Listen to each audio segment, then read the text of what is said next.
It's funny. People always be like, don't forget about the little people. It's like, why do they refer themselves as little anyway, you know? Why don't you just get big with me? Feel me? They can see it in my eyes. Hey, how's everyone doing? Welcome to another episode of John's Entitled Podcast. I am your host, John. This week's guest is the returning Fallon Bowman for our monthly Deftones discography run-through. This month we go through Deftones' Saturday Night Wrist, an album that kind of failed to reach the mark of, say, a White Pony or Adrenaline or even Around the Fur for a lot of fans of the Deftones. I remember when this record came out being really hyped on it, with Hole in the Earth being one of the lead-off singles, and just like how rockin' and kind of more back to return to form that song was. Not saying that I didn't like the self-titled record, but it's definitely a polarizing record when you get to Saturday Night Wrist, and especially self-titled and Saturday Night Wrist going back to back.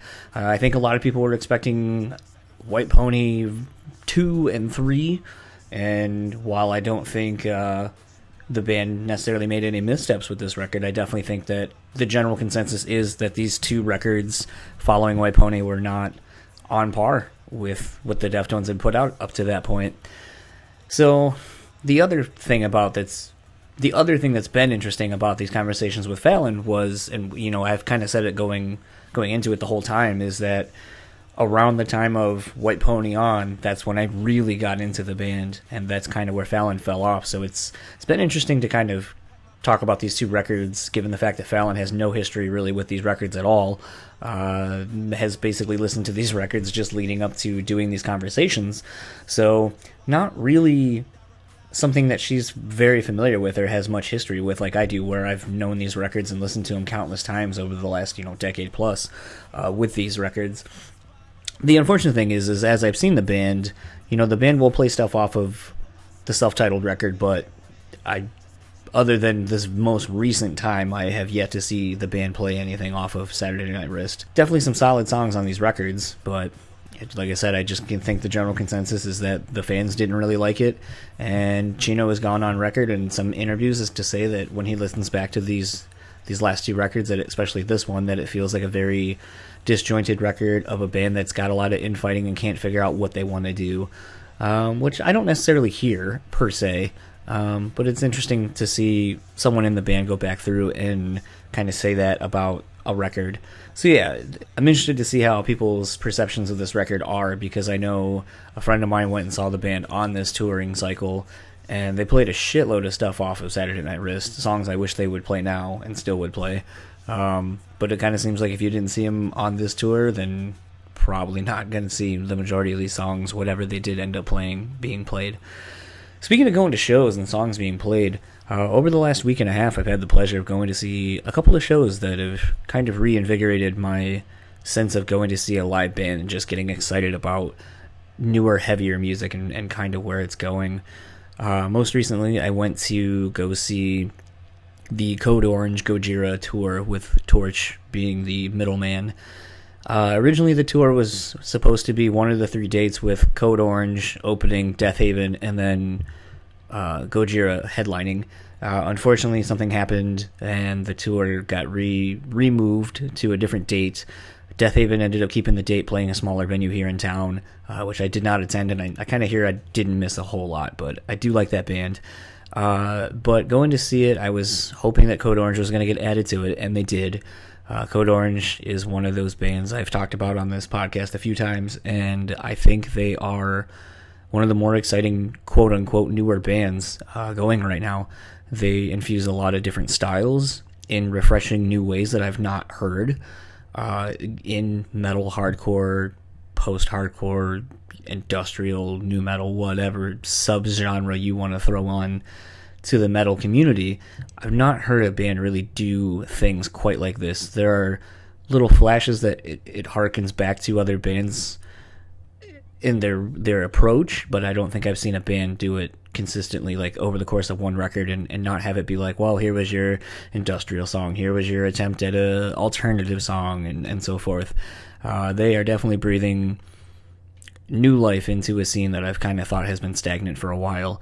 And it's nice to see the world take notice between people within the industry that they're in with the bands that they're touring with, bands like Killswitch Engage, bands like Lamb of God, bands like Gojira. It's awesome to see a younger band getting the attention that they deserve through busting their ass and basically just being uncompromising in their own approach to what they want to do, letting it be something that, no outsiders are influencing or whatever. So if you've never seen Code Orange, I don't really know what to tell you. It's definitely an experience. I will say if you go to more of a headlining crowd or more of a heavier concert crowd, like if you're going on to this Hatebreed Dying Fetus Twitching Tongues tour coming up in the next month or two, I would be prepared to watch your shit if you go in the pit. It'll get kind of brutal. Their fans are very aggressive and crowd killer-ish at times. So if you're not into that, then I would definitely say try to stay away from those areas of the floor. But it's a great band, and I really love their record Forever. And I even was blasting I Am King recently, and it's just solid, heavy music. Torch, I didn't really stick around for. I respect what they do, but to me, that's not really the tour that they should have been on. Death Haven, I think, would have been a better go-between what Code Orange is doing to what Gojira does. And again, that's not saying Torch isn't a great band. It's just not really my cup of tea for what I was looking for this tour. And Gojira are a band I have loved for a long time. I've only seen them once. And I got really bummed a lot of times when they get ready to play here in Grand Rapids. Something happens, like when they did the Lamb of God tour a few years ago. Randy ended up going to jail and they canceled the date. Coincidentally, I was trying to book the band to salvage that date here in Grand Rapids at a small club. And I thought I was going to get it, and the venue was going to help me because they told me that the promoter, or the booking agent for Gojira, was trying to make a date still work since the tour was canceled about a day or two before it was supposed to start here in Grand Rapids. So I was trying my ass. I was trying to bust my ass and get that show here because, how great would it have been to book one of my favorite metal bands currently. And it ended up falling through. They wanted to play in A-Market, so they went to Detroit instead, and I did not go to that show. Then there was the date where they were supposed to play with Metallica and Lamb of God, but it didn't get announced until after the show had sold out, so I didn't get to go see that. And then my wife and I drove to Fort Wayne, Indiana to go see him at Pierre's with Mastodon, and it was a great show. We got to check out our new venue and had a good time just hanging out at our new venue and drinking some drinks and enjoying some metal and so forth. And then we left after Gojira was done and went to the bar next door and had half-off wings and half pitchers, which my wife was expecting literally a half pitcher to show up. She'll kill me if she knew I was talking about that because I think it's funny. But yeah, so Gojira was super tight. It's great to see a new venue in town, 20 Minute Live, bringing in a lot of metal bands that other venues seemingly have forgotten about or don't necessarily think is worth the investment. I love the fact that they are bringing all kinds of different stuff and just trying to figure out what works. And at the end of the day, I think that's a very admirable thing for a new venue to do. Like, I know not everything makes a sellout crowd come in and all that kind of stuff, but a lot of people are saying that these bands aren't worth the money that they are asking for and that fans don't come out and support. And I actually think that that's kind of false. The Gojira show was pretty well attended for it being on a Wednesday night or a Thursday night, one or the other. But during the weekday, I thought it was pretty well attended. It looked like merch was doing really well. People were drinking. So I think as a whole, it was a successful show. Then we ended up going to see Mastodon, Russian Circles, and Eagles of Death Metal about a week after that show. And as you heard, I left once before Mastodon, and it's not saying I don't like that band. I just am not a fan of seeing them live anymore, just because they don't really play a lot of the older stuff that I got into the band on. So we ended up going more or less for Russian Circles, and thankfully a friend last minute had some tickets for free, so my wife and I ended up going to that. Got there early to go see Russian Circles. It's a band that I've really enjoyed and very much like the Gojira experience. Gojira, is a band that comes around somewhat frequently and that I just never get to go.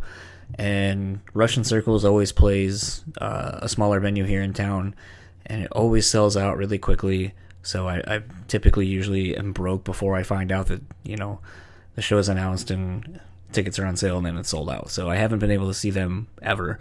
And Memorial is one of my favorite records from, was it 2015, I think, when that came out. It's a solid record, and usually that's the kind of stuff I start listening to once the fall, winter weather comes, because here in Michigan it gets kind of gloomy and gray for a while, and all the snow and stuff like that. So something that's kind of ambient but then also aggressive is a really good go-to for me during these seasons. But Russian Circles, they were awesome. The only complaint I had was the mix was kind of but I don't know how much of that was due to the fact that the bass player was having issues with his pedal board. And they're opening, so they only had about, I think, 25-30 minutes to play. But all that being said, they played a good cross-section of some of the stuff off the new record, some of the stuff off of Memorial, and the record before Memorial, which I'm blanking on. But it definitely made me want to go see that band in a setting that's more intimate and with people who like that band, because as much as some people were chanting for the band when they were going on, I don't think the majority of the people that were there knew who the fuck they even were or what to expect. That being said, Eagles of Death Metal came on next, and that's a band I've wanted to see for a while as well. Typically, they only play A markets, so around here in Michigan, that's going to be Detroit, maybe Flint at the Machine Shop or something like that. But finally getting to see those guys, and in light of what has happened with them being the ones involved with the shootings at the Bataclan, and watching the documentary basically of the things surrounding that. I forget what the documentary is called, but it's a very harrowing, very emotional documentary. And I remember just being completely engrossed in the story and the human element of what Jesse and those guys went through. And it was kind of surreal to be able to see the band play and to see them in person. It just kind of, sometimes when a band like that ends up going on, you think to yourself that they're kind of bigger than life, and you think of the circumstances of how they went through this tragedy, and they're at the epicenter of this international tragedy, and it's weird to be in the same room with them, in the same space, and you just kind of, I don't know, it's a very surreal experience for me to see this band that I've admired for so long. And I'll say this, the band puts on a hell of a show. Very energetic, very much what you would expect if you are an Eagles of Death Metal fan or even know of the band in the slightest. But it was kind of a trip. I couldn't help but think of, what if the events of the Bataclan happened, at the venue we were at. I couldn't help but wonder if it's, in the forefront of their minds as well. In light of the stuff that happened out in Vegas last week, I believe, at the time of recording this, it's something I don't really necessarily ever think of as far as, the security and safety at shows, because I don't think of going to shows as a place where someone would want to hurt people intentionally. I mean, there are those people that happens to when you go to metal shows with pits and alcohol and all that kind of stuff involved, but I don't think of that being a place where someone goes to inflict pain onto people and to, do those kind of things. And maybe I should be more aware of that. I should think that more frequently so I can protect myself and maybe the people I'm around, so in case something happens, I'm ready. But I just don't think that that's a mindset that anyone should go into when you go to a show. It should be a place of escape from your day-to-day, and something you look forward to and something you're excited about.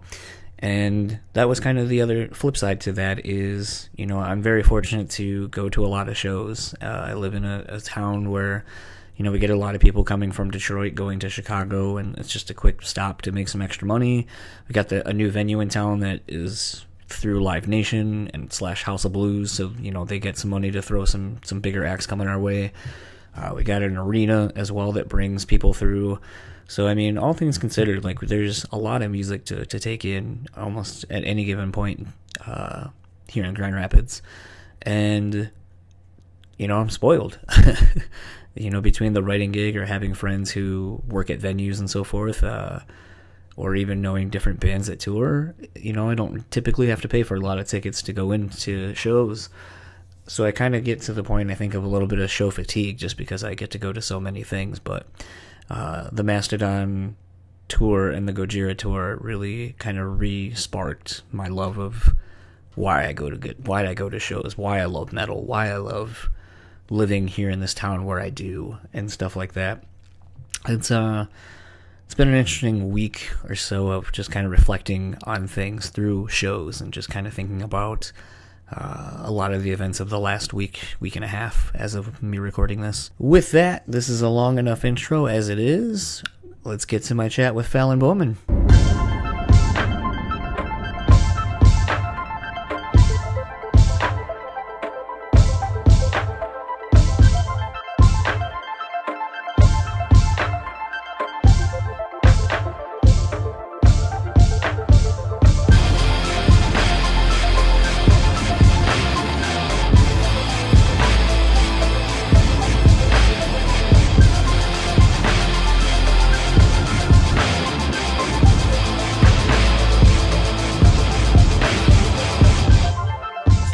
I'm sure in the Midwest you see all kinds of really funny things. There's definitely some dumb shit that I see, like those hanging balls that people put on the back of their pickup trucks for like their trailer hitch. Oh my god, I've never seen that before. Oh yeah, just a swinging pair of balls. That's great. That's endearing.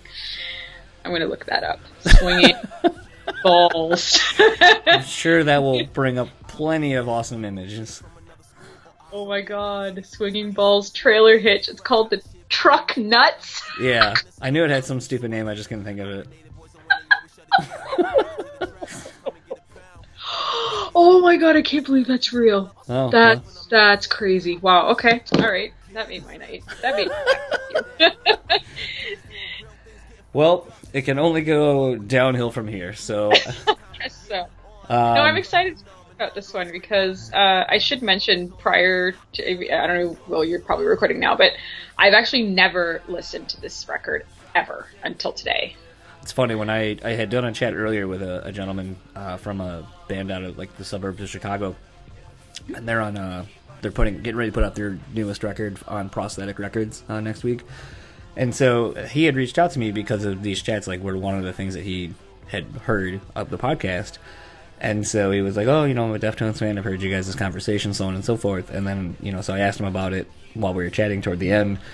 And then I was like, coincidentally, like, we're actually doing an episode tonight talking about Saturday Night Wrist. And I was like, I think in light of the last one, I think Fallon basically has admitted that she had listened to that record maybe 2 or 3 times total, and one or two of those 3 were right before we recorded. I go, so I'm interested to see, since I know she said that she didn't really listen to these like that record in this one, how many times it'll have been.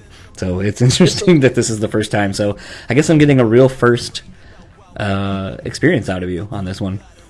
Which I guess is kind of not fair, because if we're going to be looking at it, treating each album the same way, I mean, like, sometimes songs, obviously, they grow on you, and some of them will grab you right away. And it's not fair because of the first 3 records.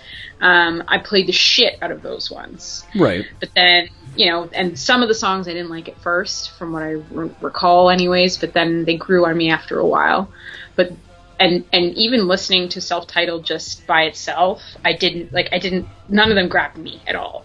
Whereas this album, I can already see in the distance the brilliance that's Diamond Eyes. So I'm like, oh, I love it. Yeah, so it's kind of funny. I think actually it'll be more interesting that your first spin on it is now, because I think it's more an honest opinion of something as opposed to, adding nostalgia to something where maybe that clouds a little bit of your judgment on it. But on top of that, I think, like, with knowing that you love Diamond Eyes so much, and this is the record that basically is the precursor to that, it'd be interesting to see if you pick up on anything that ends up on that. Like, how I've always said there's like one song that kind of showcases where the band's kind of going on the next record.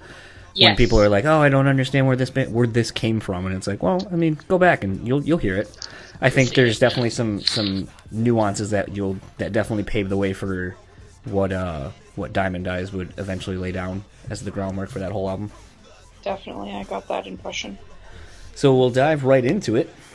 Hole in the Earth, the lead-off single off of this record. I think there was only 2 singles technically off of this record, and this was the first one.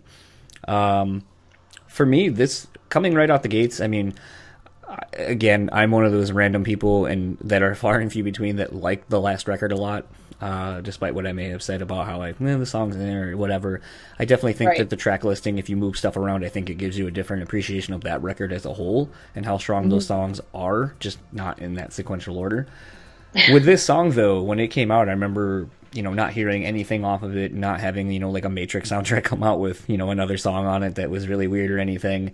This is the first introduction to this album, and I was very excited because this is a really driving kind of, I mean, not quite in the same regard as like Be Quiet and Drive, but it's very, Deftones-esque song. It's got the thing that I love, the interplay between Steph and Abe with the drums. Like the drums match like on the cymbal hits and the snare hit and all that kind of stuff matches up with the riff itself.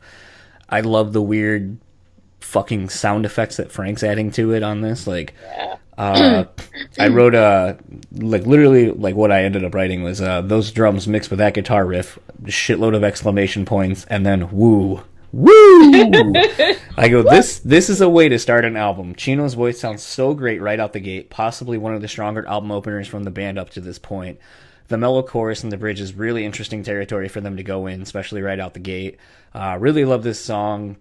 Frank's, in high, up right up there, like adding his things to the mix. Chi, it's funny, we don't talk a whole lot about Chi whenever we've done this. I kind of noticed that, but I think it's kind of like the sort of like blessing and curse of it is like he's so good at doing what he does that you notice so many other things, and I think that's really the talent of him as a bass player is he's up front and plays what he needs to carry the song and add backing vocals or whatever, but he doesn't overplay anything to where you're like, oh man, what is that bass doing? Yeah. So it's like an understated brilliance.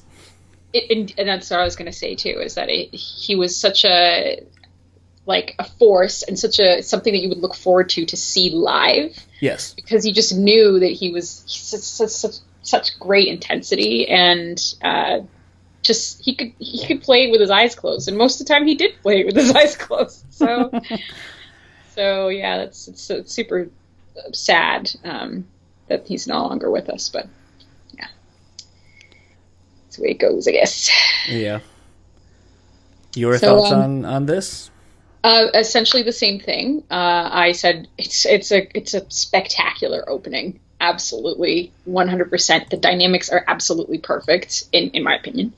It has a real live off the floor feel, but not at the same time. It's so perfectly mixed. Yeah.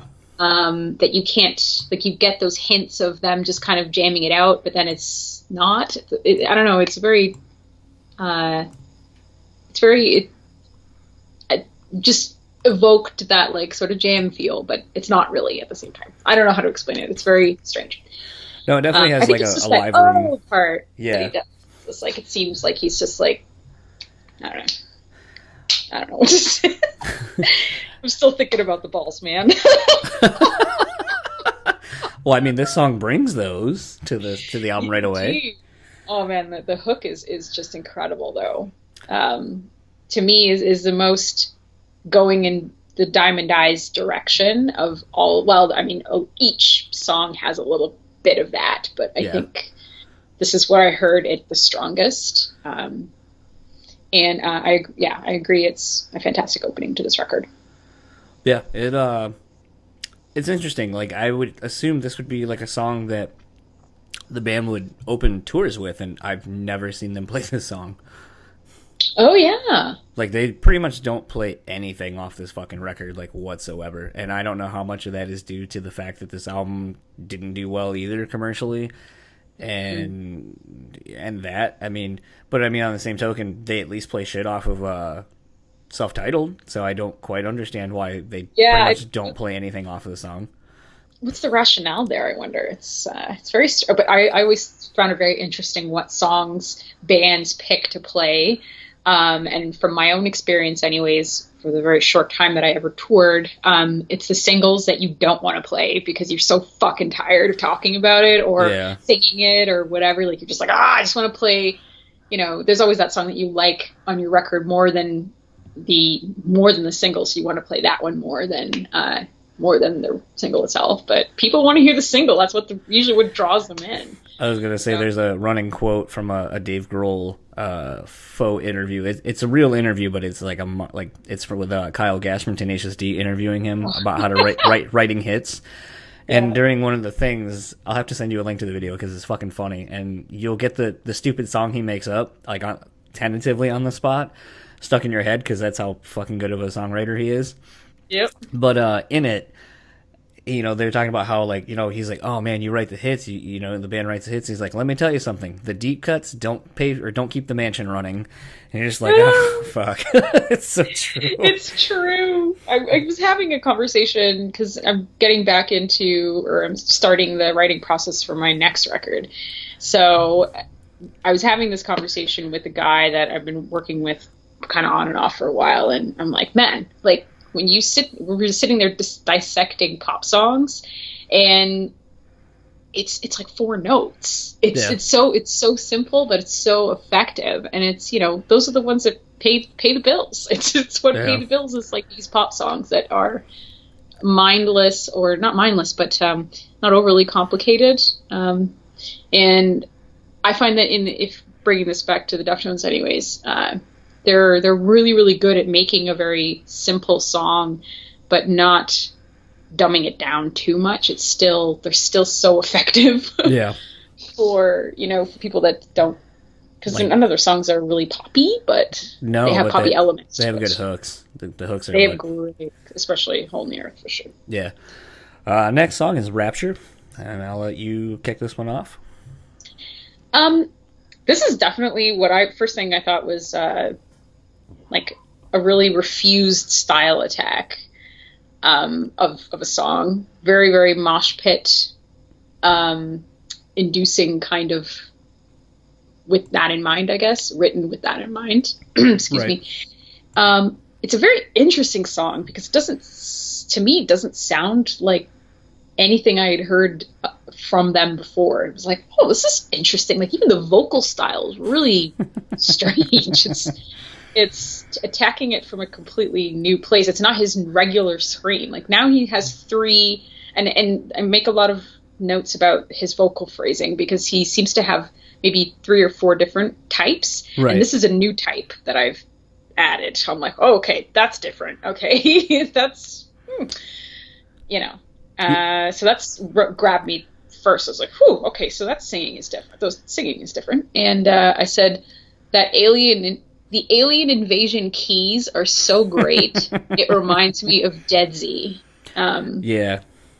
So that's it. It's kind of funny. I wrote this is a song I know a bunch of people hate, but I really love the nuances of the parts of this song. The parts that Frank adds to the background are very weird.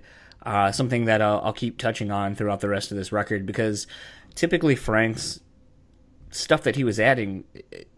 On this album, you really I feel like came into his own with his own weird shit that he was either creating, or the samples he was using were a lot different than what he's been doing over the last at least 2 records.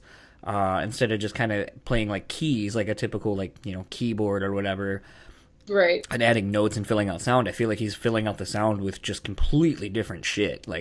And I'll definitely touch on it throughout the rest of this record, but I wrote that the parts that Frank adds to the background, the various riffs used within this song, I feel like there's just, so much nuance to the song. Honestly, Chino's vocals kind of take me out of this song, and lyrically, some cool wordplay, but I feel like the song could use some better lyrics overall. But as a whole, this song is very, very driving right out the gate. Yep. Yeah, so essentially the same. Yeah. I think it was a little. I was gonna say I think I was a little bit harsher with my review, but I was in a better mood when I listened to it. So No. I usually, because I wasn't really in a great mood when I listened to the first one, the self-titled. So I think that had a lot to do with it. But I actually, well, I guess we'll talk about that when we get there. Never mind. Okay. Never mind. Beware. I love the slow brooding nature of this song right out the gate. Kind of harkens back for me to Anniversary of an Uninteresting Event from the self-titled, just the way it's kind of, I mean, they're not the same as far as like the sound of the song or like the arrangement or anything, but I just love the way it's, you could tell like there's just something that's pushing this, like this brooding nature that's kind of pushing this song. I wrote that the frog cricket noises that Frank adds bother me, but I also like it. Like, it's weird because it's like it gets kind of annoying, but then I think like as it's going, like the noise of that adds into the you know, the unfurling of the chorus itself. Yes. The chorus is so serene, and the way Chino stretches and layers out the B in when he's saying "beware," I think are really interesting, and haven't really seen him do that on anything, like where he's kind of stacking and stuttering a word, you know, to kind of create this, to have it create its own like sonic kind of thing for the song. I also wrote that the crushing riff at the end of the song, I would have liked to have seen this become something more than just, you know, the tail end of a song. I wrote the same thing. I pointed out the water reference. And he loves to talk about water and swimming. And I got, like, when I listened to this, this is the first thing I wrote when I was like, okay, this is strange. This song reminds me of drudging through a swamp. Yeah, like it's totally. Just swimming through sludgy water, and you hear and all the like the animal sounds and the stuff like that. It totally brings you somewhere, which is something that I think from this record on, no, I wouldn't say from self-titled, but maybe from this record on, they get very good at doing. They just bring you somewhere else, like take you on this, you know, journey somewhere. That's my opinion, but yeah, I was like, wow, man, with the water again, jeez. Yeah, I mean, it's definitely a running theme throughout this whole record, and I think I've kind of figured out why. I'll kind of talk about it toward the end of the record, but yeah, it's a good song. I think this album honestly starts off very, very strong so far. Yeah, and I made some notes about the synths, of course, because that's like besides guitars, it's the second thing I hear, and then the third thing I hear is vocals. And it's like that B sounding soft tooth synth. It's like again adds to that swampy kind of watery feel by a body of water. So anyway, Cherry Waves. I wrote this is easily one of my top 3 songs on this album. I love how saccharine this whole song is. Chino's vocals on the chorus. Ugh, this song is sex. So much random effects going on with the women's laughter tucked in the background. Again, Frank using different kinds of samples and just using different stuff to fill out the sound in the album that up until this record, really, I've never really heard him use such distinct things that where you're like, oh, that's like something he had to go find and cut out and figure out that he wants it here. It's not just like you're saying, like, okay, I'm gonna take this like synth patch and just kind of start, you know, putting some shit in and filling it out. I'd be interested to hear who wrote this song. It seems pretty obvious, but who knows with this band anymore. The lyrics are so awesome. I don't entirely know that they make any sense, like most Chino lyrics, but the delivery sells it for me. The bridge is interesting, very much like Rough Waters, before going back into that amazing chorus, which kind of brings you back to calmer water, like a nice evening before the sunset. It's like Minerva's chorus, but improved upon. Okay. And more so in the sense of like the vocal delivery of Minerva, like as far as like the I get what you mean. I feel like Chino took that chorus as maybe like an idea and kind of expounded upon how to like really make it go even bigger vocally. Okay. Yeah. I mean, it may just be he seems to do a lot of variations of the same thing. Yes. I don't mean that as a slight, but I mean, it works. So, Yeah. So he's just like, okay, we'll just do this again, but just, make it better. So, and it's funny, going back to what I was saying earlier, or was going to say, then I'm like, oh, I'll just wait until we get to the song. They actually played Cherry Waves, I think, at the show that I was at.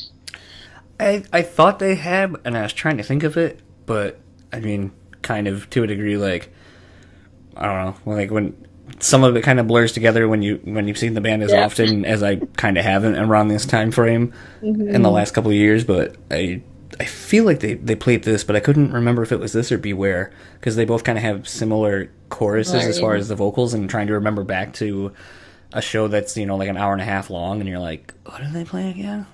Oh man. And I had heard it for the first time, obviously, because I was like, what song is this? I had no idea what it was. So I turned to my friend and I asked her. She's like, I don't know, man, I don't have this record. So see, this is a running theme, clearly. So Yeah. And I remember going back and onto Spotify, I'm like, I need to find this song. So I went through all the the 2 CDs that I don't have, and I'm like, oh, of course, it's on this one. And because I was like, man, I love that chorus. That chorus is just epitomizes everything that I love about the Deftones. Sweeping, and again, with the water references, very swimming sound to it. And I just love that really chilling beginning. Like, it's so subdued, but it's great. I fucking love this song. It is actually one of my top 3 as well. I think it's also like the weird shuffle beat that kind of gets played in it, that like kind of it's different. Like, there's so much little nuances to this record that just shows the band doing completely different shit that they've not really done on anything. And I can't even pinpoint it to even like, oh, like a shuffle beat, well, or like a beat kind of like this, well, Abe did it on this, or Chino did a vocal sort of like this, or even saying like you did with like adding a different kind of vocal attack per se, delivery on the song already, like on this album already.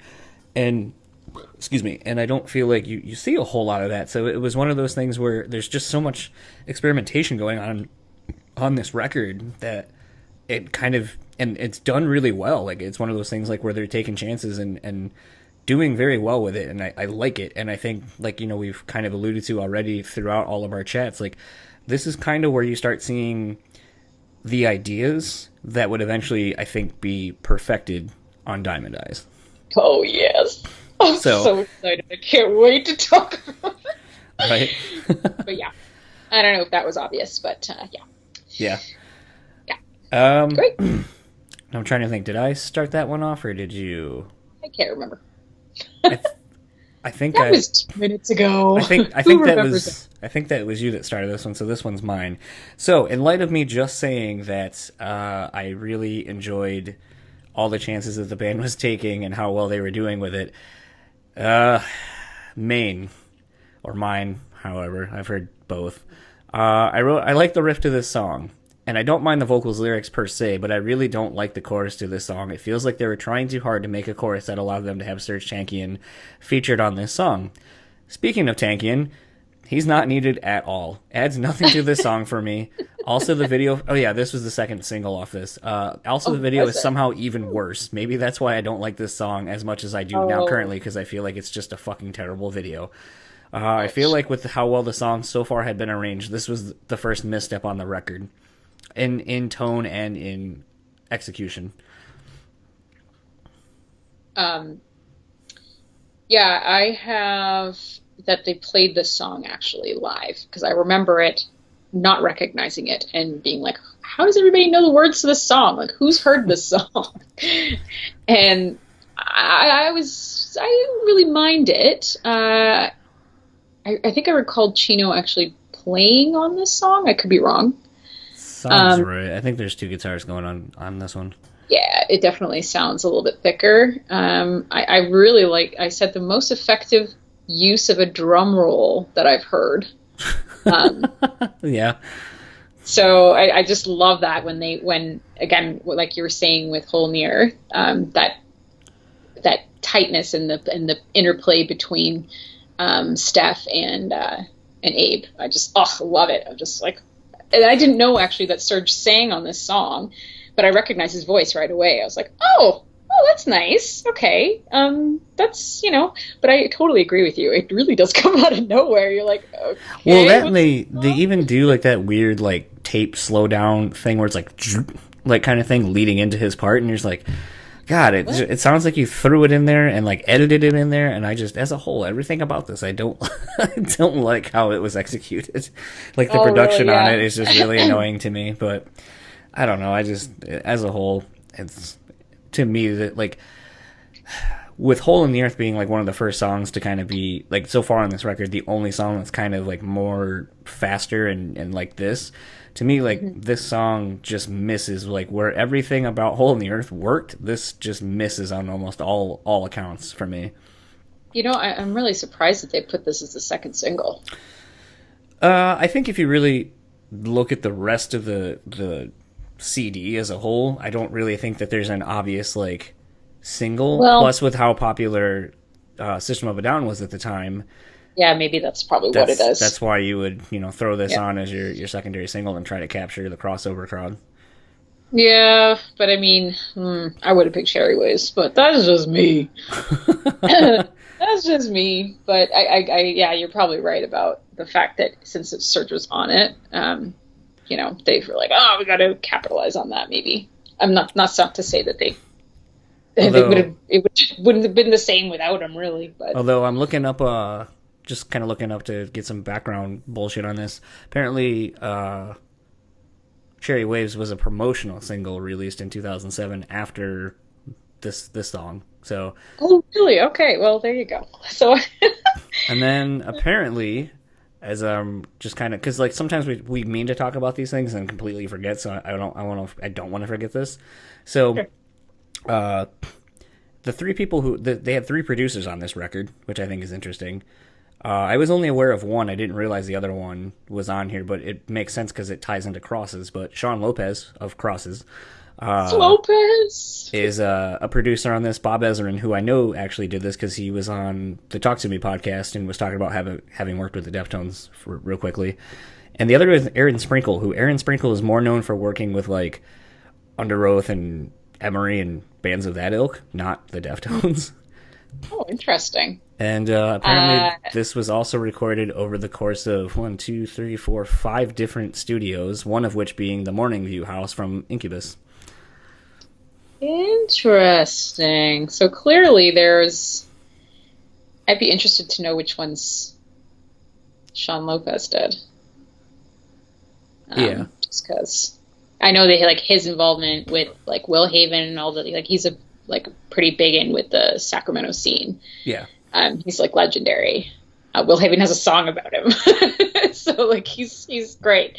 But I could probably guess songs that he worked on just by knowing. But I didn't know there were so many cooks in that kitchen. Wow.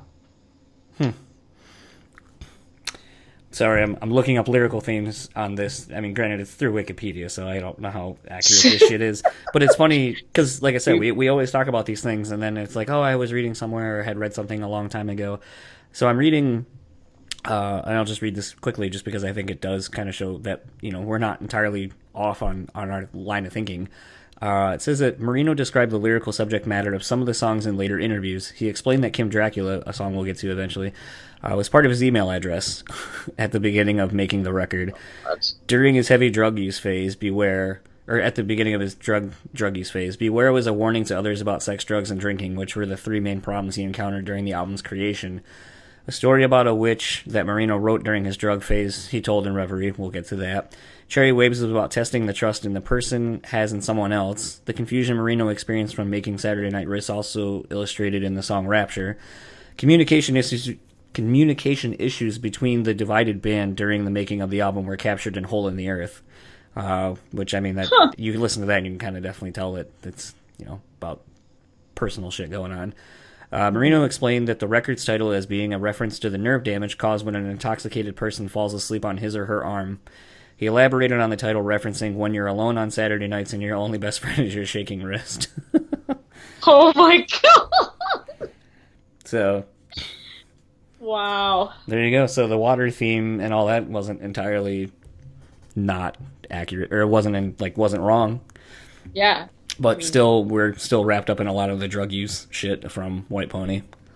Yep. Yeah. I remember meeting him and being like, the second time I met him, not the one where I stole his clothes. You didn't steal them.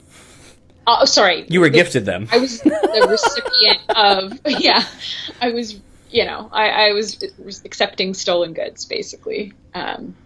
Didn't know. Well, I did know, actually. I didn't care, though.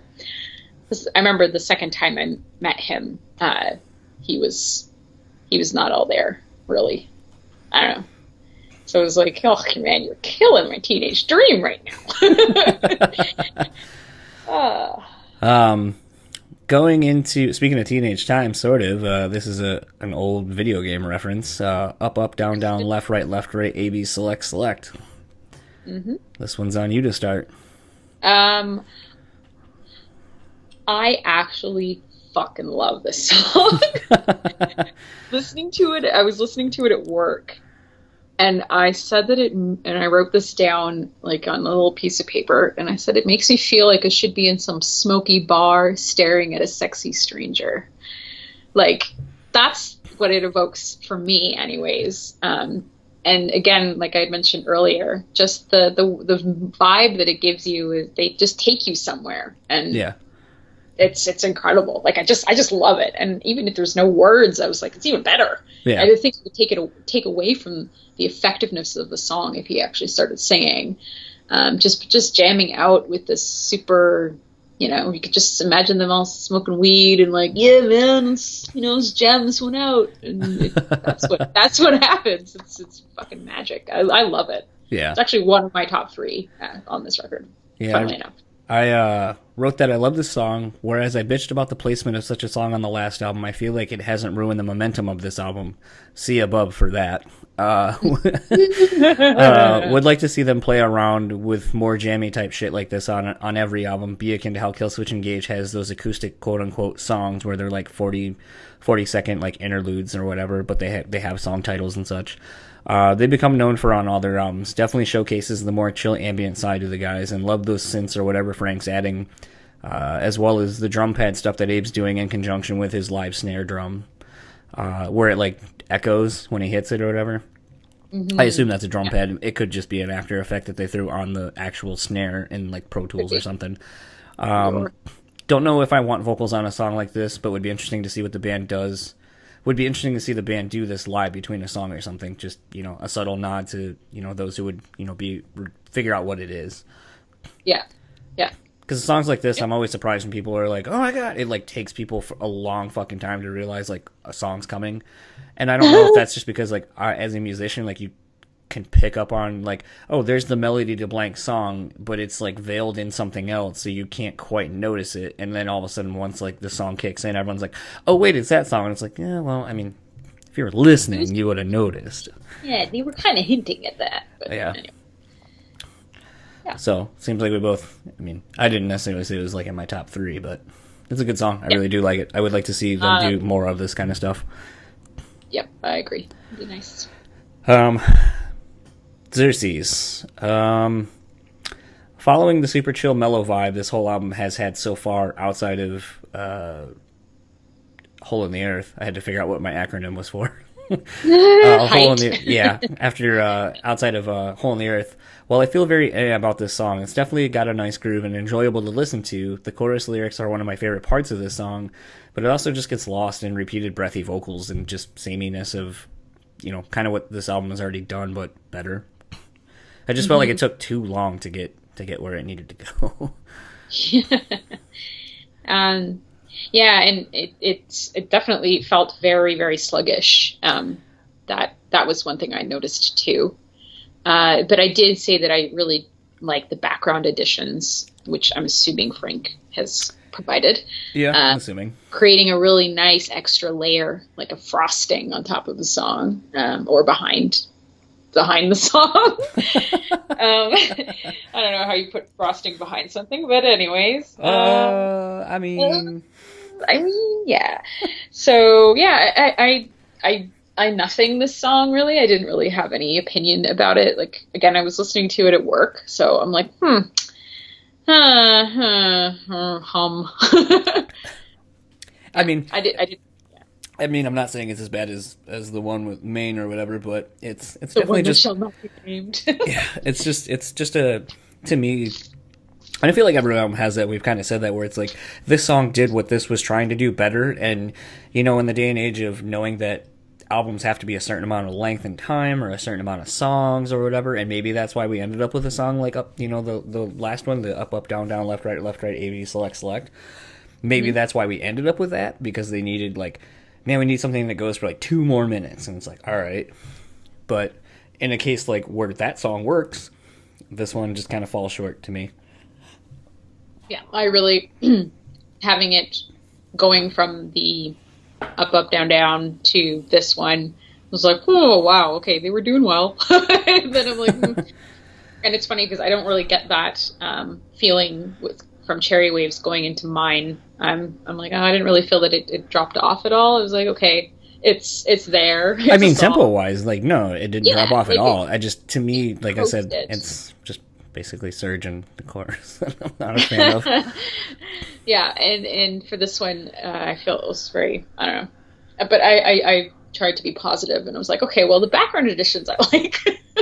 Yeah, there's, like I said, I think, I mean, and I've said that pretty much since White Pony on, but I mean, it can't be understated enough just how much Frank has added to this band, and I think like this is definitely an album where you, and again, I mean, once you get to Diamond Eyes, there's so much of not quite as obvious like weird noises that you hear, but there's so much like, you know, I can think of like in Diamond Eyes or Rocket Skates, like the weird, like the little synth line that's going on in the background and stuff like that. Like, and when you go see it live, like there's just so much more of this stuff you become more aware of what Frank's actually doing. Right. That I feel like, you know, a lot of people are always like, do you really need that guy? Yeah, actually you do. he adds a lot to the band. Absolutely, I agree 110%. Just because I love that shit, and you know, for them it works. It absolutely works, and it adds a whole new level of awesome. They were awesome, you know, without him, but they're all super awesome now. Well, it reminds me, I mean, having spoke about Incubus earlier, I think they have used him like how Incubus used DJ Killamore, like where it wasn't just like before it was like scratching. It's like with the other DJ they had on like Science and shit like that.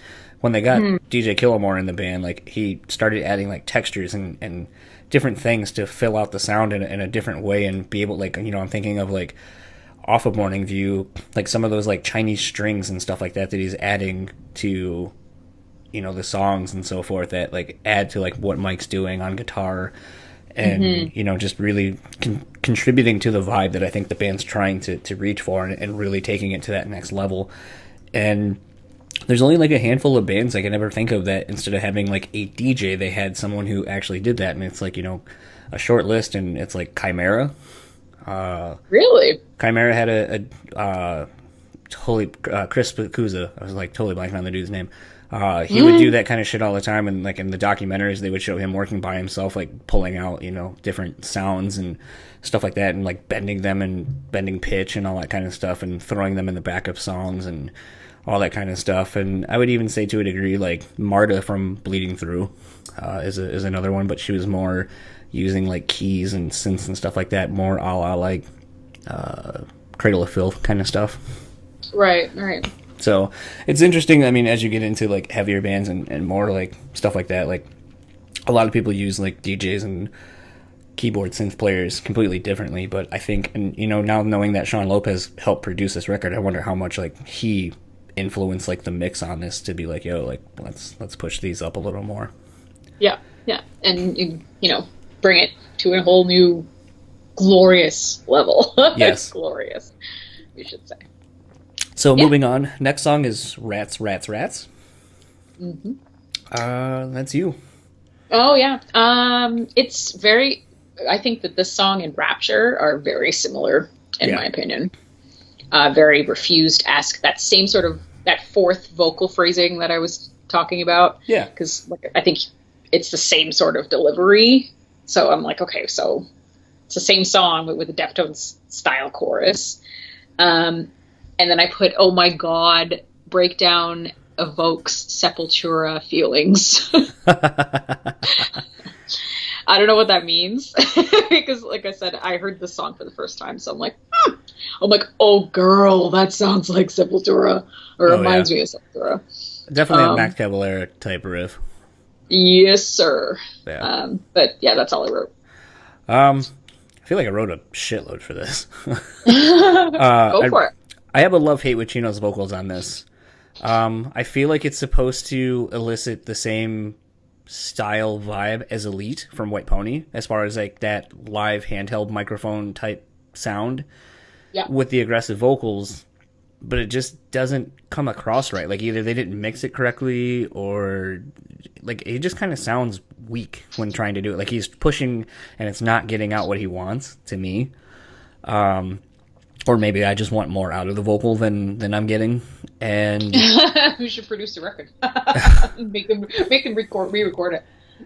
It's always funny. Like I'm so hung up on like production on stuff like that. But it's like if someone would be like, "Well, what would you want?" It's like, "Well, I could tell you what I want, but I have no fucking clue how to even get it out of. Like I don't know how to do it." So it's like I talk like I know what I'm talking about, but I think it's just because like I listen to so much different stuff, and eventually, I think if you listen to so much music, then and even whatever level you're at as a musician, I think once you start learning how to play other people's stuff and you start learning about, if you're a drummer, like, oh, these kind of tones are made from this, or these cymbals make this kind of sound, or these strings, these guitars, these amps, these whatever it is that helps you get the sound you want, you start noticing these kind of things. And I would hope you would, because then I think as you're trying to be a creative individual yourself musically, it kind of helps you be able to figure out like what you are looking for. Like, we had the conversation before about how, Deftones, when you heard Adrenaline, like that was like, you're like, that's the tone I want.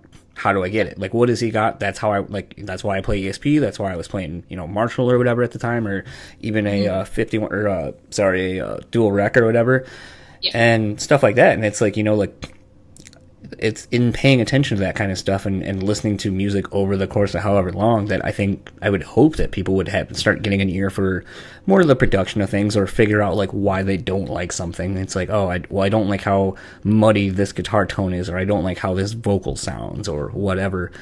And I mean, I think that's all it is for me, is I just pay attention and I watch a shitload of band documentaries, and anytime I can find something where a producer has talked, about recording a band, or you get to see a band recording the record itself, and you see how some of the things are done. I think that's interesting to me. So, I mean, half of it's that I have a thirst for the knowledge of just watching this kind of shit and slowly kind of figuring out, like, when someone's talking about something, it's like, oh, well, it kind of reminds me of this part on whatever other thing I can, parlay it to. But, yeah, for me, the vocals just, I mean, there's an example, like I said, of Elite, where Chino just sounds ferocious using like what I presume to be a handheld mic, which for those who aren't aware, kind of like you were saying earlier with like the live mic, like the live room sound, for vocalists, sometimes like they will use a handheld to kind of get more of a live take feel to it. And to me, I feel like this would, like, Elite was performed like that, I believe, at least in some of the videos I've seen from the studio of them jamming the song. And so I feel like that's how this was trying to be done. Like, oh, like you're doing this aggressive thing, like use this handheld, do it. But I feel like Chino's voice just isn't strong enough to push himself to where he was, at least like during Elite, during the recording of that song. The chorus itself, the first time I heard it, and I always remember every time I hear this song, how I felt the first time of hearing the song and being like, man, this chorus just comes out of nowhere. It's interesting how it just kind of hangs around and then kind of goes back to the verse riffs. The choice of sounds Frank adds to these songs is pretty interesting, still doing weird swells and such, but also weird noises that are kind of abrupt. Like you hear them, and then as soon as they're there, they're gone. Like, it's just kind of like, oh, well, what was that? And you're really aware of them when you listen to headphones. Like, you can start picking apart a lot of these things, especially like if they're paying, far right, far left, whatever. Right. And I wrote the bridge riffing and that drum fill pattern. Like, could it get better? Yeah.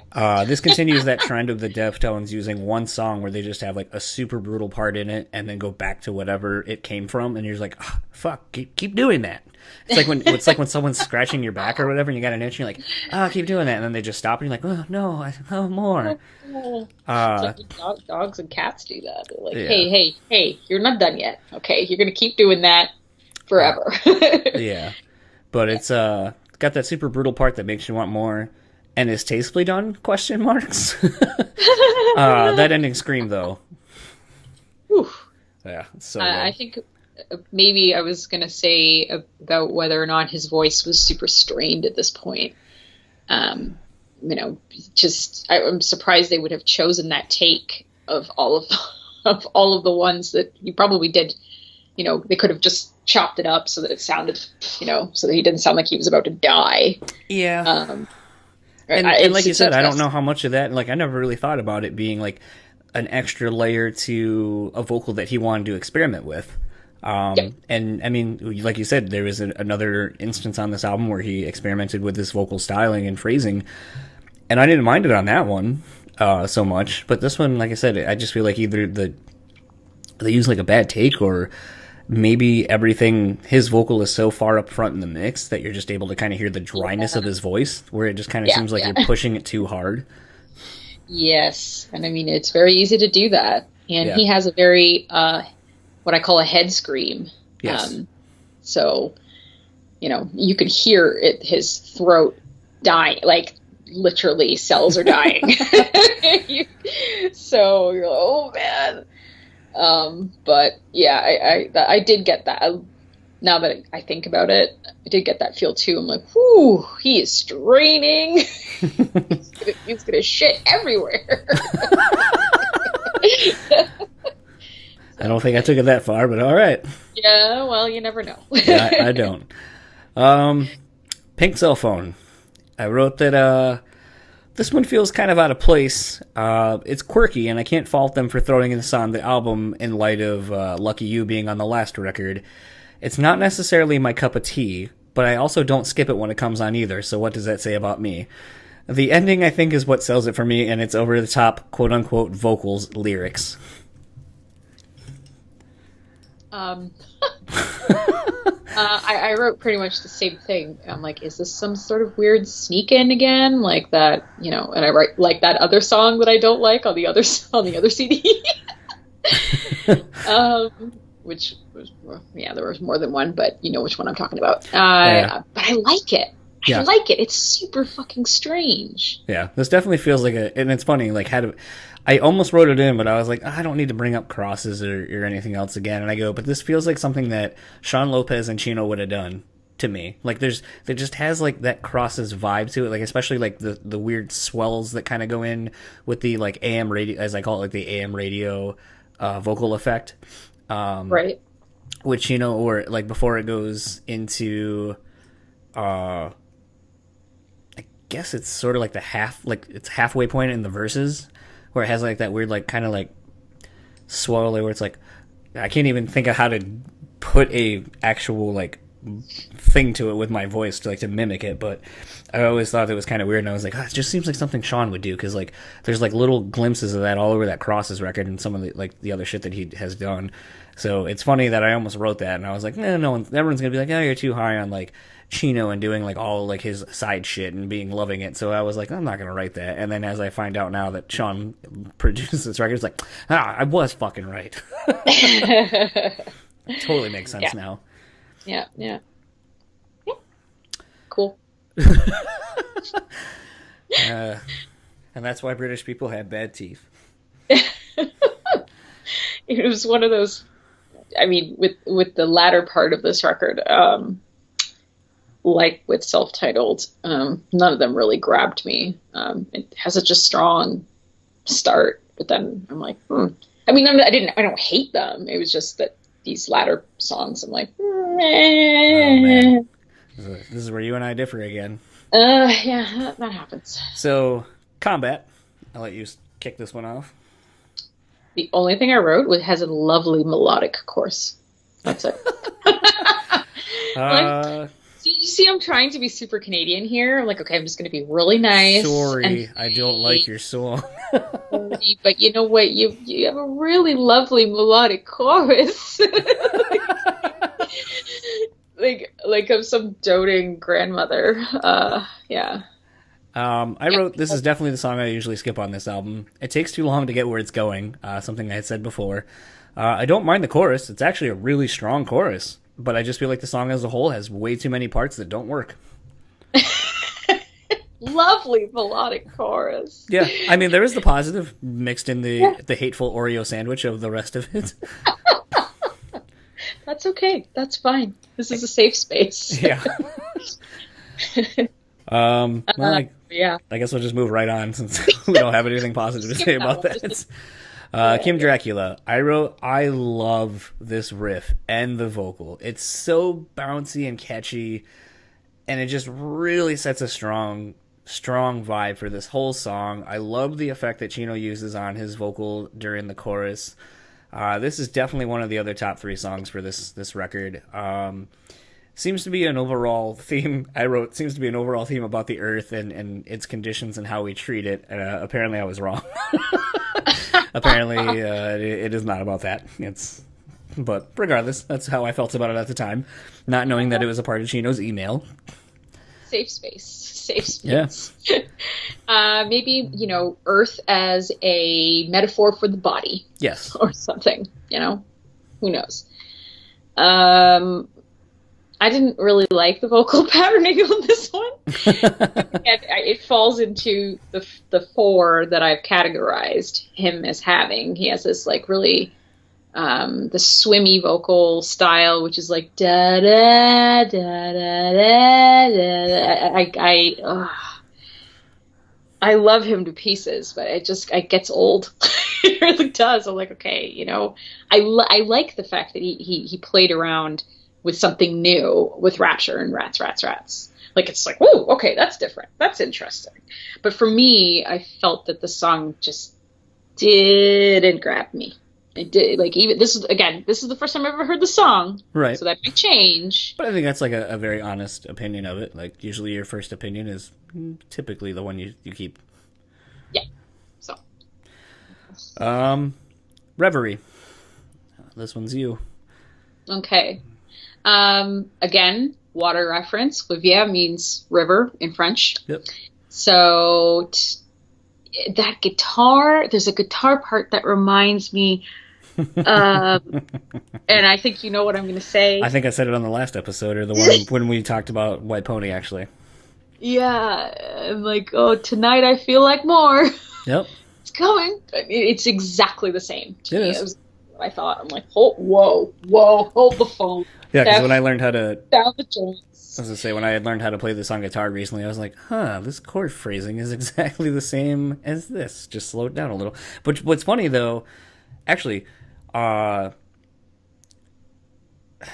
wasn't that. It was, I was going to say, when they did this, when I saw them in Detroit, but then before you saw them, and this is where I was going to go with it, this perfectly goes right into Changing the House of Flies, because it borrows, the beginning part of his guitar riff, and that's what he did. He went into this, and then the band kind of hopped in for a couple. I felt like he went into it, and having maybe recently figured out how to play the song again, or at least a little bit of it.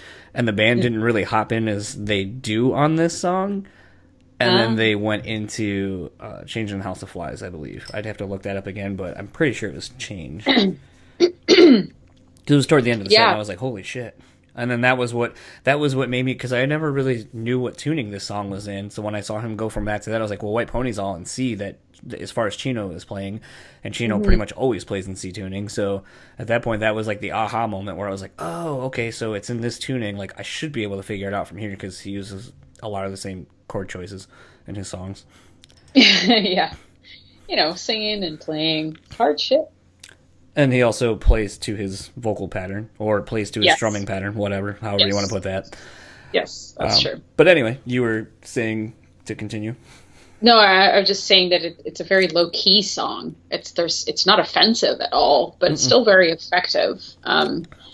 Effective in the sense that it's it's not something that I would skip. I would, like you with which one was it? Pink Cell Phone. Yeah. It's one of the, I didn't skip it. I would just let it play through. And I didn't have, just sort of looking back on the entire record, I didn't have any songs that I actually skipped. I was like, oh God, this is awful.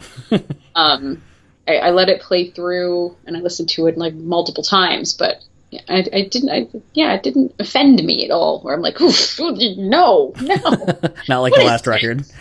Not like the last record where I did skip at least 3 songs. I just was disgusted. But sorry, I shouldn't say that. That seems really harsh. But I didn't like it. It was that lovely melodic chorus. Yeah. But I was like, I mean, I don't love it. It's not something. It's not like Cherry Waves for me, where I'm like, oh yeah, I'm feeling like it's just got a fantastic groove. Yeah. That's one thing I think that they do very, very well as a band, is create that a very sexy groove. Mm-hmm. Even with their faster songs. Yeah. But I didn't find it was too offensive. So yeah, that's it. I wrote that I all caps, love this song. Easily the other third favorite song on this record. I could listen to this song all day and never get tired of it, and I don't. And there are times where I do play it for about 3 or 4 hours, and I just never get tired of it. I already mentioned about when I saw it on the tour that this last year, or the last time they came through, and I feel like this is. And before I found it, it's not a couple of minutes ago, but I wrote again. I feel like this is a song about the road and how it tears you away from your family, loved ones. But it's an unnecessary, or in its siren call, because you have to go, as it's how you support your family and support yourself. But the dangers and the tragedies of being on the road for too long. Yeah. I don't know. It's just a great way to end this album. It's easily one of my favorite all-time Deftones songs. Interesting. It's so funny how, through different lenses, how some songs can really grab you. And I don't know about you, but sometimes, well, I guess in this case, you're the same as me in that you hear a song and you can legitimately listen to it like 20 times over and over and over and over again. It still gives you goosebumps when you hear it. Like, that's amazing that music has that power to just take you. It's just, yeah. Yeah. And then for bonus track on this record is Drive, the Cars cover. Because pretty much every album, if you did the deluxe edition from, I want to say White Pony on, there's always at least a cover or a bonus track on it or two. And the version that I was listening to had this song on it, and I always forget that it was on this specific album, just because B-Sides and Rarities came out shortly after this, and it was always thrown on there with the Boys Republic cover that they did on White Pony and some of the other stuff. But for the extra points, I wrote that Drive might be one of my favorite songs of all time, definitely in my top 100, and this cover is one of my favorite covers that the Deftones or anyone has ever done. And I think I'm somewhat of a cover song aficionado. I fucking love cover songs. Really? And I feel like this cover really fits the vibe of the whole album that it had. And I'm surprised more people aren't aware that this song exists. And I'm kind of bummed that it didn't exist on just the regular CD, because I think, like I said, it fits the vibe of this record, if you've ever heard of that cover. No, I've never heard. I didn't. The one that I have is not, or the Spotify, it was just regular. It didn't have that. Oh, well, yeah. Maybe the pros of listening to it on the iTunes. Actual CD? But, well, I do have the actual CD and I have the vinyl, but no. Listening to it on Apple Music. They even have it on Apple Music, too? Mm-hmm. Oh, really? Strange. Yep, there's even an Essential Deftones collection, playlist, which is nothing. It's just literally all the records, but thrown into one folder, one folder's worth of whatever, so you can just click it, hit shuffle, and then basically get everything. Oh, wow. Okay, hold on 1 second. I had the explicit version. Okay. It doesn't have it. That's interesting. I wonder if there's other... Yeah, I don't know. On mine, it just says Saturday Night Wrist bonus track version. It's the only I think it's the only version they have. I mean, when I pulled it up today, it was the... Yeah, there's like the Deftones playlist, the studio album collection, which is literally every Deftones song. There's like 3 different versions of Diamond Eyes: the edited version, the non-edited version, and the deluxe version. Oh, And there it is. Yeah, and there's only shitty. Okay, well, we can come back to that song. Well, like I said, I figured it probably wasn't going to be on your thing, but I just wrote because, like I said, it is one of my favorite songs, and it's one of my favorite covers that the Deftones have ever done. And it's just so good. The always fun part of the album as a whole, the experience and how we felt about it, and then the picking of our favorite song, if we can unanimously pick one, which I think we've had a couple that are similar, but I think after me saying that about Reverie, I think definitely you know where my favorite lies. But yes, yeah. Well, overall, I think I wish I had heard this before 10 years ago. Before Diamond Eyes came up, because it just makes me even more excited to talk about Diamond Eyes. Because I'm like, oh, it's so great because it's such a great setup for Diamond Eyes, and I feel like I'm not giving it enough credit on its own because I was such a fangirl of what comes next. But there are some really great standout tracks on this record, unlike, in my opinion, self-titled, which I didn't feel was strong. But this one has some really, where they're going with this, I'm there. I'm following them on their journey. I just think that the new additions from Frank and like bringing this whole new atmosphere, new level of, I don't know, these electronic phrasings, if you will, it's fantastic. It's setting them up for further greatness, in my opinion. It's so funny. I mean, me having the experience of having bought this record pretty much right when it came out, because I mean, this is like the prime of like I have a job, I don't really have like much in bills or rent, and gas is like ridiculously cheap still, and all that kind of shit, so you can just throw your money away at CDs and build up your CD collection and shit like that. But I remember really liking this record a lot, and I loved the chances that it took, and being a lot more mellow. I think it, in as much as the self-titled I felt like at times was trying to be an aggressive record, I felt like there was a lot of sense of melody and slowing things down and kind of taking like what they had done on White Pony as far as some of the experimentation on that record, kind of experimenting a little bit more with songs like, Lucky You and Anniversary of an Uninteresting Event and Minerva and stuff like that, and really going further down that road of like the more atmospheric and melody as far as with the band. It's funny in reading some interviews and listening to interviews with Chino in the last year or so, where he just says like when he listens to this record, it just sounds like a band that didn't know what they want. It was disjointed and really? He's apparently he's not a fan of a lot of the stuff on this record, which probably explains why they don't play shit off of it. But I didn't think the same sentiment was kind of said about self-titled as well. There's just so much infighting between the band, and it just sounds like a bunch of people who were trying to get their things put onto a record that maybe didn't blend as well as, say, a White Pony and a Diamond Eyes. So it's interesting for me to have remembered when this record came out, and a lot of people, at least in my social circles and whatnot, being like, man, this is the second album that this band's done. Like, they put out a fucking another shit record. Like, there's nothing good about this. Like, White Pony was like the best thing they're ever gonna do. They're probably gonna go away now. Like, and it was really weird. And I don't. That was like the things being said in like the social circles I was around. Like, people just didn't like this fucking record or the one before it. And to me, it's like when you hear people talk about like, oh, there's 2 records that just aren't very good. Like, I'm done. And a lot of people, honestly, what the funny thing is it almost was at the end of the Diamond Eyes cycle before, right, almost, when they're getting ready to record another record or whatever, where, I'm jamming something off of that record and people are just like, whoa, what is this? And it's like, oh, it's newer Deftones. And they're like, they're still around? This is them? Like, holy shit. Like, I wrote them off like 2 records ago. So I mean, And there was definitely a drop off for a lot of. I mean, Yeah. at least in around me, there was a huge drop off for fans of this band until the next record.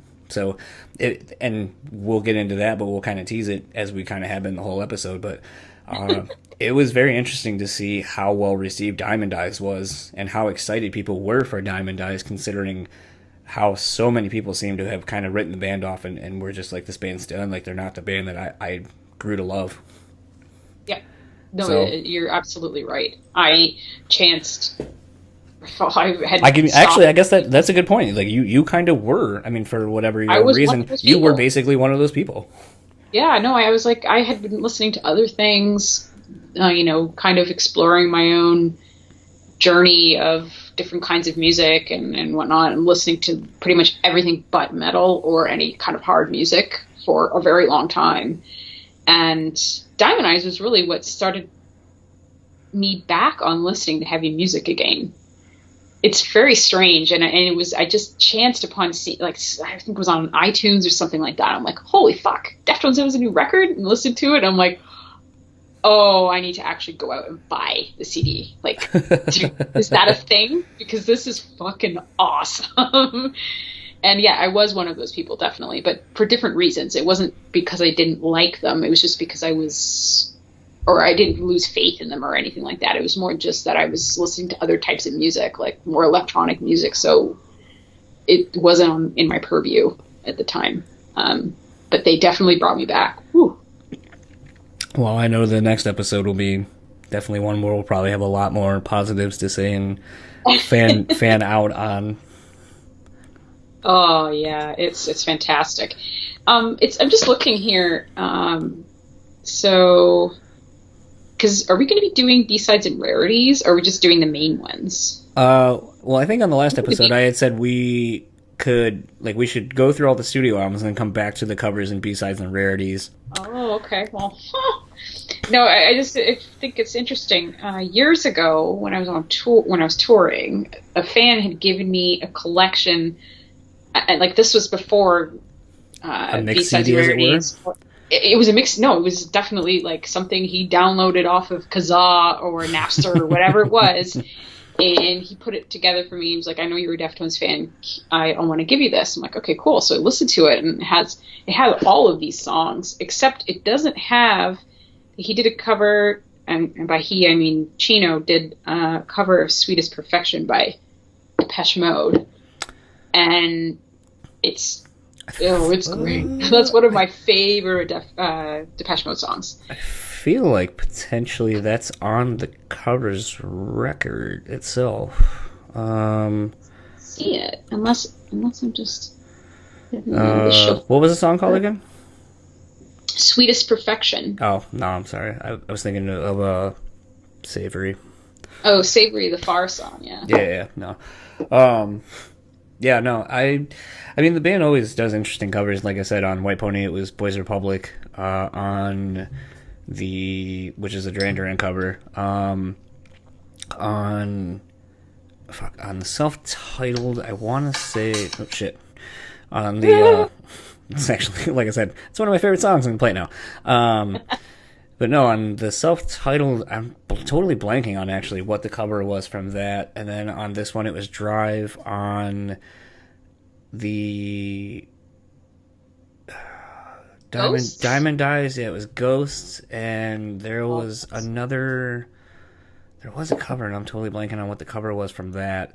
But I think there was like three songs in the deluxe version, like the deluxe bonus internet. You paid like $90 for this album version.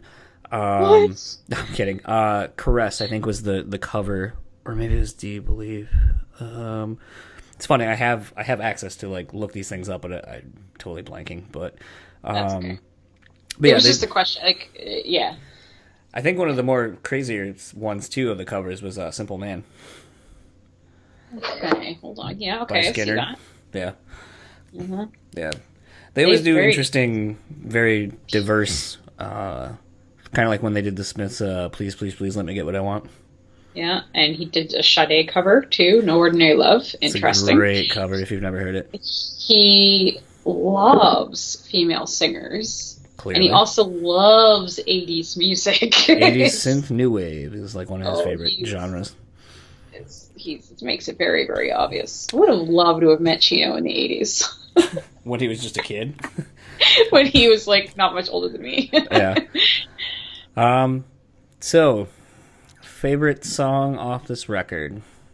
Oh, okay, you go first. Well, even though I pretty much know the answer to it. I was going to say mine, I mean, my overall favorite is probably going to be, it has to be Reverie.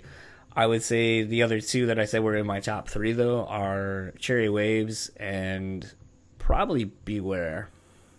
Interesting. Okay. Or Kim Dracula, but I know Kim Dracula is not yours. So. No, definitely not. And again, it wasn't bad. It was just not my cup of tea. Yeah. For me, Cherry Waves is my absolute 100% favorite on this record. Well, Cherry Waves it'll be then. Cherry Waves is spectacular. It's a great song. Yeah. Yep. And socials, I know pretty much you always say it's just, Fallon Bowman, your name. You're one of those that has that just unanimously across everything. Yeah, I couldn't believe that worked out like that, for the most part. I think, well, even YouTube, too, I think. Yeah, Fallon Bowman TV, if I remember correctly. Fallon Bowman TV, yeah. Yes, sir. Well, I know you have your kiddie show coming up, as we had talked about previously. I do, yeah. I don't know if I told you, but my landlord does not like the fact that I'm a musician. No, you didn't tell me this part. Okay, well, she was concerned when she Googled me that I would be, bad idea. That I would be playing the drums and, having a fucking punk squat here, clearly. So I'm kind of freaking out now that I don't have any of my equipment here at all. So I'm like, I should probably practice the songs because I haven't played them in, 15 years or so. So, I have to go out and rent stuff, like rent a guitar without an amp to try, because just in case she hears. So you're going to go out and rent a Stephen Carpenter model then? You fucking bet I am.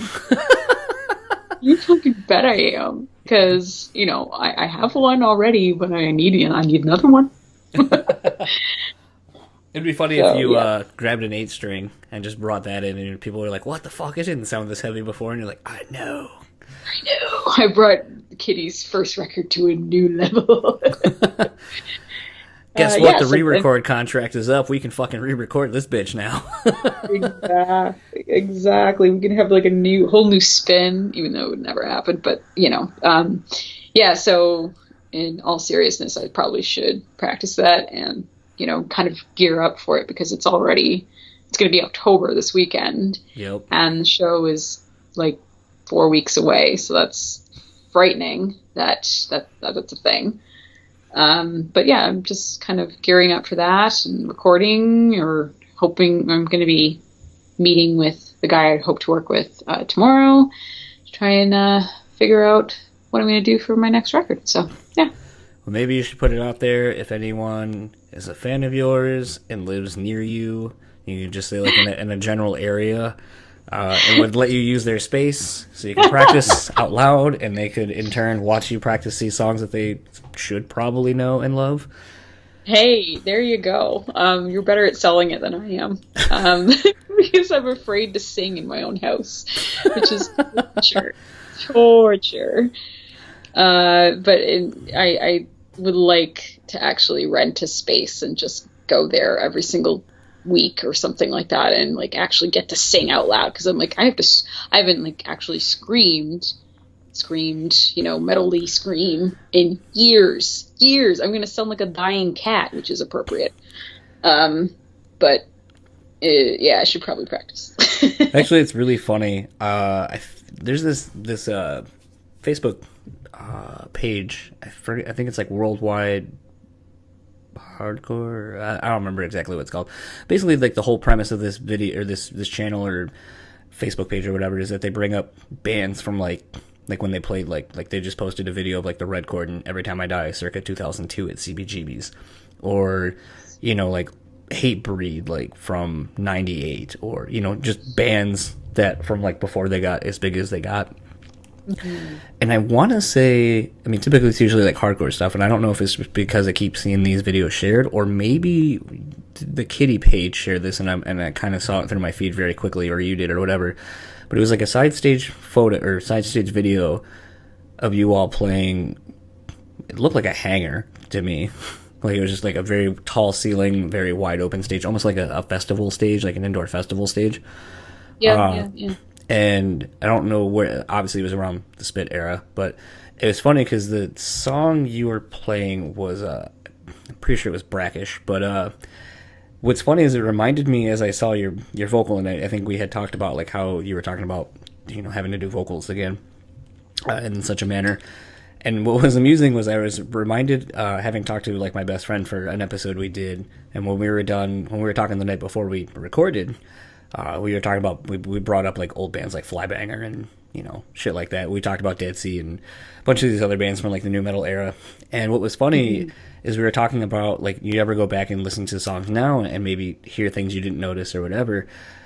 And he was like, no, it's more like lyrics that I thought I heard, and I realized I was wrong. And I go, dude, you want to know what's funny? Is a long time ago, like when I first, because we were talking about Kitty as a whole, both being like one of the CDs that we both had that we were like, oh, you have this CD? Like, no one knows about this band, because, I mean, at the time, I think that Spit record had just come out. And I was like, dude, it's been really funny, like, in talking with Fallon, I was reminded a little while ago about how I thought the lyric that she would sing in Brackish, I think it's Brackish, was something about, instead of he's your fucking shoulder to lean on, I thought it was something about drinking a 2-liter. And he was like, what? And I was like, oh, dude, I thought it was like something about drinking a 2-liter. And he was like, and he like starts like pausing, like I could tell he's like thinking about it. And he goes, yeah, I totally could hear that. And I was like, yeah, I didn't realize that it was he's your fucking shoulder to lean on, be strong. Oh and I was God. like, that's why I never understood the be strong part. I was like, that part don't make sense. Oh, what is she talking about? 2 liters. Yeah, I was like, oh, these Canadians and their weird metrics. But oh yeah, because you don't do things. Yeah, I mean, we have 2 liters, but I mean, and still, it was just like one of those things. Like I was like, as we were talking about lyrics that we misheard back in the day or whatever, I was like, yeah, that was mine. And I was like, I don't get this lyric. Like it makes no fucking sense. And then as I got older, and I was like, oh man, I was totally way off. People that would come up with the most, like, I mean, that's pretty creative. I've never heard that one. So you get that for being pretty damn creative in terms of what your ear was hearing. But we would have on Ozfest, we would have like sort of signings or whatever prior to our set, and you know, people would come up and say, "Ah, man, I love that song. I love that. You know, that was that one song that you sang where you're like, crucify my dad." Like, what? He was convinced that was the lyrics. Like, those were the lyrics. He's like, no, you're talking about crucifying your dad, aren't you? Like, you know, just like, you know. Yes. No, I don't think that's right. I didn't correct him, obviously, but that always stuck with me because I thought we died laughing after. We're like, oh my God, man, I must be better at vocal phrasing because clearly people are hearing all sorts of weird shit. I mean, to be fair, like, I mean, and this isn't a knock on the record, I think, like, the production on it, I don't know what the budget was, but I sometimes I've wondered looking back on it, it's like, it's kind of raw sounding, so, like, I don't know if, like, the budget just really wasn't there to whatever, if because, you know, like, a lot of newer bands, when you get on a record, they're like, we don't want to dump a ton of money into it if it's just going to be bad, so. So I wasn't sure how much of that was that, or just literally that I have shit hearing back then and misheard.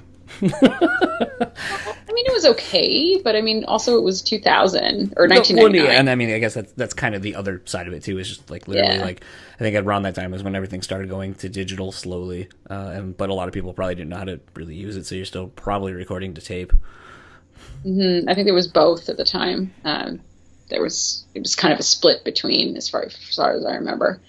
But it's interesting because I every time I hear it, like, which isn't very often, sometimes I'll be listening to like Spotify or something, and it'll come up, and I'm like, oh geez, that's awkward.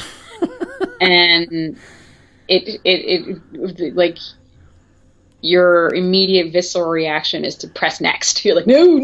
It's like you just can't hear it, because you're just going to pick it apart, because you're like, oh man, we should have done this, we should have done that, or whatever. But I was, I do that with my own music now. I can't listen to it because I'm like, oh, there's so much wrong with this. But like, well, no wonder that song came up. I mean, you're just putting it on like a Fallon Bowman playlist. Hell yeah, man! Raking in those royalty checks. 0.00002 cents per spin. It's like one of my favorite things to do with some of my friends. Like if I'm randomly like listening to something or whatever, I'll be like, "Yo, enjoy like your 0.0001 cent royalty check on me. Like, don't spend it all in one place." And for the most part, everyone I've ever sent that to usually gets the joke and thinks it's funny. But I had one person that I sent it to after they had given me their phone number, like, and it randomly had happened, and I sent that out trying to, like, thinking it'd be funny. And I don't either think he knew who I had remembered giving me his phone number or whatever, and then it was just like, who's this? Yeah, like, and then I just kind of, I was like, oh, so-and-so. He's like, oh. And then I got nothing back, and I was like, all right, I'm just going to go ahead and delete this number. Yeah, you got to be careful with musicians. We're very fragile. Usually everyone finds the humor in it, but... Yeah. Well, you always get that one or two or three. Yep. But so, like actors, same thing. Yeah. Well, I will let you go so you can start practicing your songs. Oh God, yeah. Yeah, I should probably really, no, like in all seriousness, definitely need to do that within the next week or so. Well, thank you for your time, and we will enjoy getting into Diamond Eyes next month. Oh, I'm so very excited. So very excited. It's going to be great. Well, enjoy the rest of your night, and thank you very much for taking the time again. Awesome. Thank you so much again. We'll talk soon. Bye. So that was my chat with Fallon Bowman, going over Saturday Night Wrist by the Deftones. Once again, kind of interesting to go through a record with somebody who is not really as familiar with it as I am, but still being a huge fan of the band as a whole. Kind of teased there at the very end, and we've done kind of a piss poor job of not jumping ahead, but we are both collectively very excited to talk about Diamond Eyes. Should be planning that chat with her in the next day or two. I will reach out and schedule our time to talk all things Diamond Eyes, the great resurgence of the band in everyone's eyes, whether it be commercially or critically even. Diamond Eyes is still basically the benchmark that I would say even eclipses what White Pony ended up doing for the band.